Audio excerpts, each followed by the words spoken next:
ಹನುಮಂತ ಜಯಂತಿ 18ನೇ ತಾರೀಕು ಮೊದಲನೇ ದಿನ ಸುಂದರಕಾಂಡ ಪ್ರವಚನ ಶ್ರೀ ಹನುಮಂತಾಚಾರ್ಯ ಸರ್ಗಿ ಇವರಿಂದ 6 ದಿನಗಳ ಕಾಲ ಇರುತ್ತದೆ. ಅದರ ಜೊತೆಗೆ ಅನಂತ ಚಿಂಚನ್ಸು ತಂಡದಿಂದ ಭರತನಾಟ್ಯ ಪ್ರದರ್ಶನ, ನಂತರ ದಾಸವಾಣಿ ಕಾರ್ಯಕ್ರಮ 2ನೇ ದಿವಸ, ನಂತರ 3ನೇ ದಿವಸ ವಿವಿಧ ಧಾರ್ಮಿಕ ಕಾರ್ಯಕ್ರಮಗಳು ಶನಿವಾರ. ಸುಮಾರು 1990ರಲ್ಲಿ ನಮ್ಮ ಹಿರಿಯರು ಸ್ಟಾರ್ಟ್ ಮಾಡಿದ್ದು. ಚಿಕ್ಕದಾದಂಥ ಒಂದು ಕಟ್ಟೆ ಕಟ್ಟಿಬಿಟ್ಟು ಒಂದು ಫೋಟೋ ಇಟ್ಟು ಅಲ್ಲಿ ಪೂಜೆ ಮಾಡ್ತಾ ಇದ್ರು.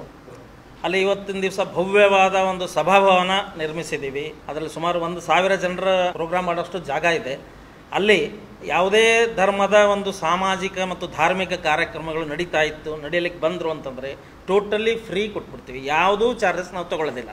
ಕಮಿಟಿಯವರು ಅವರಾಗೆ ಏನಾದರೂ ದೇವರಿಗೆ ಭಕ್ತಿಲಿಂದ ಏನಾದರೂ ಕೊಟ್ಟರೆ ತೊಗೋತೀವಿ, ಇಲ್ಲಾಂದರೆ ಯಾವುದೂ ಡಿಮಾಂಡ್ ಮಾಡೋದಿಲ್ಲ, ಏನಿಲ್ಲ. ಯಾರಾದರೂ ಕಾಲನಿಯವರ ಅನುಕೂಲಸ್ಥರಲ್ಲಿ ಕಾರ್ಯಕ್ರಮ ಮಾಡಿದ್ರು ಅಂತಂದರೆ ಅವ್ರೇನು ದೇಣಿಗೆ ಕೊಡ್ತಾರೋ ಆ ದೇಣಿಗೆ ತೊಗೊಂಡು ನಾವು ಗುಡಿಯನ್ನು ನಡೆಸ್ತಾ ಇದ್ದೀವಿ. ಅಲ್ಲಿ ಯಾವುದೇ ಒಂದು ಜಾತಿ ಧರ್ಮ ಭೇದ ಮತ ಅನ್ನೋದು ಅಲ್ಲಿ ಏನೂ ಇಲ್ಲ. ಇವನ್ನಲ್ಲಿ ಸುಮಾರು ಒಂದು 5-6 ಜನ ಮುಸ್ಲಿಂ ಮನೆಗಳು ಕೂಡ ಇದೆ. ಆ ಮುಸ್ಲಿಂ ಜನನೂ ಕೂಡ ದೇಣಿಗೆ ಕೊಡ್ತಾರೆ. ಅವರು ಬಂದು ಪ್ರಸಾದ ಸ್ವೀಕಾರ ಮಾಡ್ತಾರೆ. ಇರ್ರೆಸ್ಪೆಕ್ಟಿವ್ ಆಫ್ ಕಾಸ್ಟ್ ಯಾವುದೇ ಧರ್ಮದ ಕಾರ್ಯಕ್ರಮ ನಡೆಯಲಿಕ್ಕೆ ನಾವು ಅಲ್ಲಿ ಫ್ರೀಯಾಗಿ ಉಚಿತವಾಗಿ ನಾವು ಅದು ಕಾರ್ಯಾಲಯ ಕೊಡ್ತೀವಿ.